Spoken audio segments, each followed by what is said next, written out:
Bonjour à toutes et à tous et bienvenue dans Actuel. Au sommaire de ce numéro, Chouma, la honte, c'est ainsi que sont qualifiés au Maroc la sexualité et les sujets liés au corps.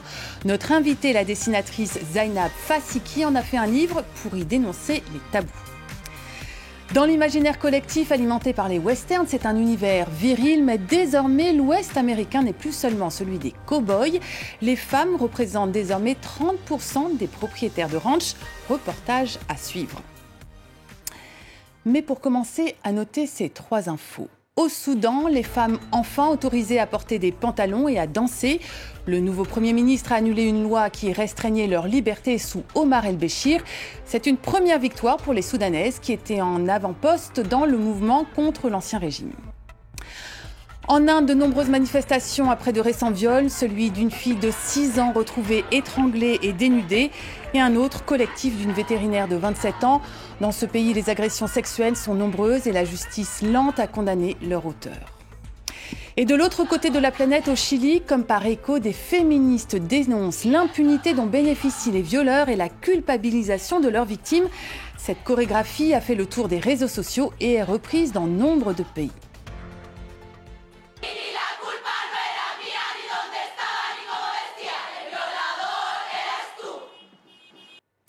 Voilà, faire en sorte que la honte change de camp, c'est aussi l'un des projets de notre invitée aujourd'hui, Zainab Fassiki. Bonjour. Bonjour. Merci beaucoup d'être avec nous. Alors, vous êtes dessinatrice. Votre dernier ouvrage, publié chez Masso, s'intitule Chouma. En dialecte arabe maghrébin, ça veut dire la honte, justement.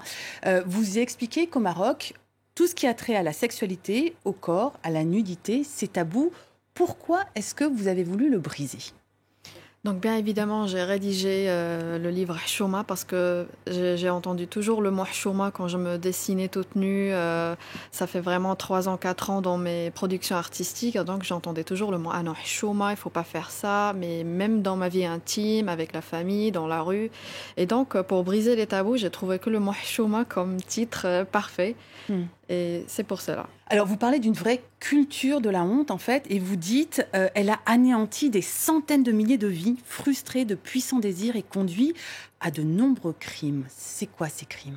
Oui, on peut dire la culture chouma, c'est la source de frustration. C'est pour cela que je veux briser cette culture, briser les tabous, parce que quand on dit chouma, on a vraiment des victimes d'homosexualité, d'IVG, de sexe hors mariage, de virginité, de violences basées sur le genre, et donc même les trans, tout ce qui est identité de genre, orientation sexuelle.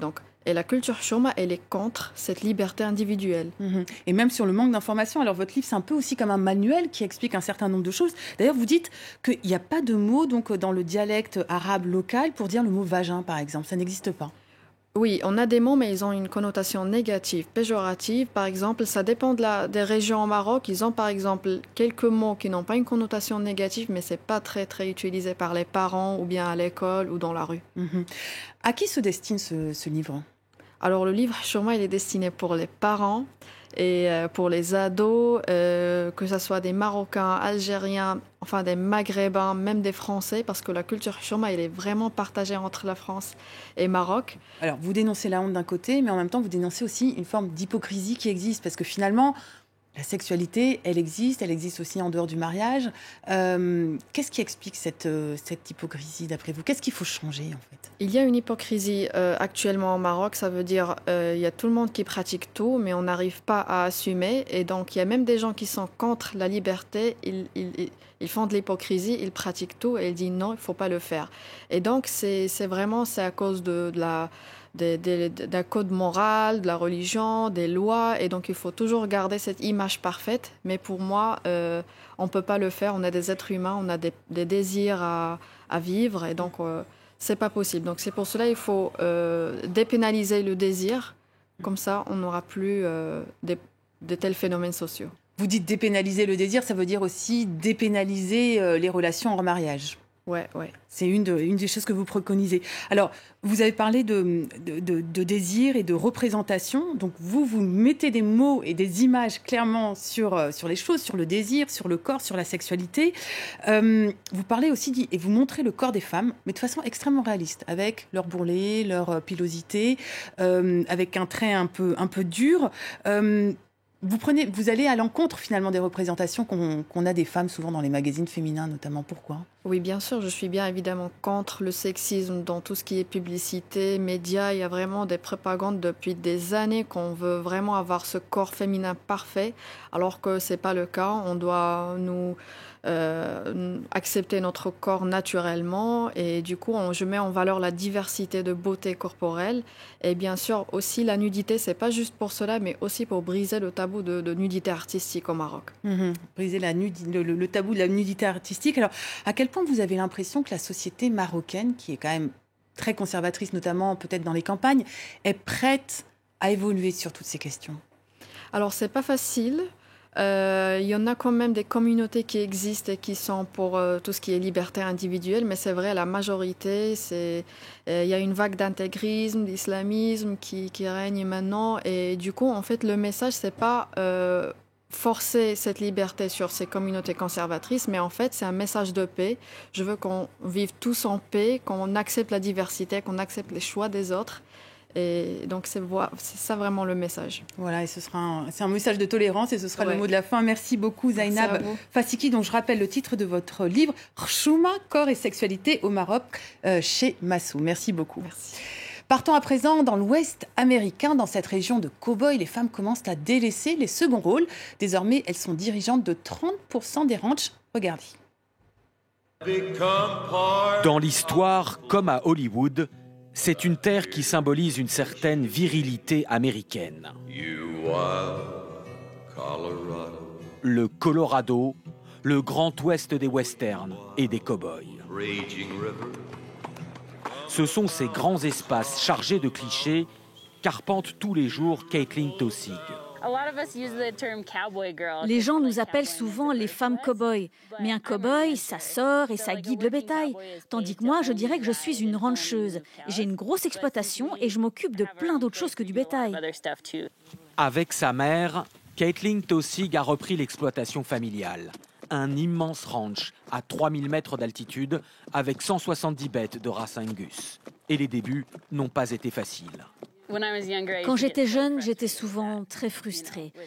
Vous savez, je sentais bien qu'il fallait que j'en fasse beaucoup plus que les hommes pour faire mes preuves. Je me demandais toujours ce qu'il fallait donc que je fasse pour obtenir le même respect que les hommes de mon âge. Ça a été un vrai combat. Aujourd'hui, on gère les choses différemment qu'eux. On travaille plus intelligemment, pas plus durement. Comme avec son nouveau tracteur, dont il faut décrocher la lourde pelle. Alors ça, c'est ma barre magique. C'est avec ça que je triche. Regardez. Comme ça, j'y arrive. Mais des progrès restent à faire. Les constructeurs n'ont toujours pas adapté les véhicules pour des femmes comme elle et son 1,57 m. Là-dessous, il y a une pédale et ici, il y a le levier. Du coup, je n'utilise que le levier. Je ne peux pas atteindre la pédale.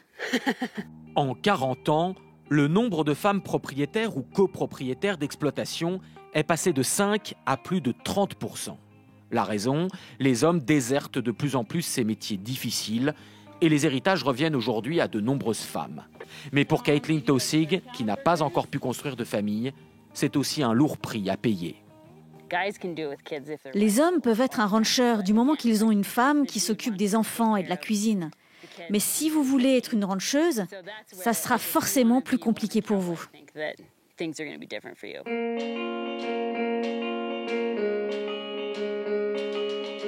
Face à ces défis, les rancheuses se sont organisées. Dans l'État de Washington, sur la côte pacifique, Beth Robinette organise une formation appelée très officiellement le stage des nouvelles cowgirls. Alors voilà, quand vous marchez en zigzag, vous remplacez 3 à 4 personnes, alors que si vous allez tout droit, vous allez moins bien les guider. Ici, on a créé un environnement de confiance où chacune peut poser les questions, même les plus idiotes. Elles peuvent faire leur début dans le milieu et se sentir à l'aise, au lieu de devoir jouer des coudes et se sentir obligées d'avoir une attitude de brute. Ici, les rancheuses peuvent partager leurs expériences sur un monde agricole encore très sexiste. Un jour, je me suis rendue à une réunion qui parlait de l'accès à l'eau. Et j'étais la seule femme. Et là, on m'a dit « Oh, mais vous êtes la femme de Tony !» Alors qu'ils savaient à peine qui était Tony. Mais ils me voyaient que comme sa femme. C'était vraiment insultant. Les formatrices de ce stage affirment vouloir aussi changer l'agriculture, où les femmes seront plus tournées vers l'environnement et le mieux-être animal. Au même moment, dans le Colorado, Kathleen Taussig a terminé sa journée de rancheuse. Elle prend sa guitare et ses Santiago de scène pour son autre vie. Elle vient de sortir son premier album. La voix des hommes a longtemps résonné sur ces terres, mais désormais, c'est la sienne qui chante le Far West au son de la country music. When I get home, I'll hang up this dress. Avant de nous quitter, un dernier mot pour vous signaler les 2 prix coup de cœur d'Actuel au Festival Film Femmes Méditerranée à Marseille. Le premier documentaire, Freedom Films, de Nazia Arebi, suit des footballeuses en Libye, où il est mal vu que des femmes pratiquent ce sport. Le deuxième s'intitule Sans frapper d'Alex Poukine, un récit sur le viol plein de retenue et de finesse. Écoutez. Et là, c'était la 2e fois. C'était la plus violente. Je sentais plus rien. Je regardais la scène depuis le plafond. Je pense même que c'était dans la nuit qu'elle m'a réveillé en pleurant. Et... non mais c'est tout à fait vrai, il y a des bouts entiers que j'ai oubliés. Voilà, c'est la fin de cette émission. Merci à toutes et à tous d'avoir été avec nous. Rendez-vous sur les réseaux sociaux.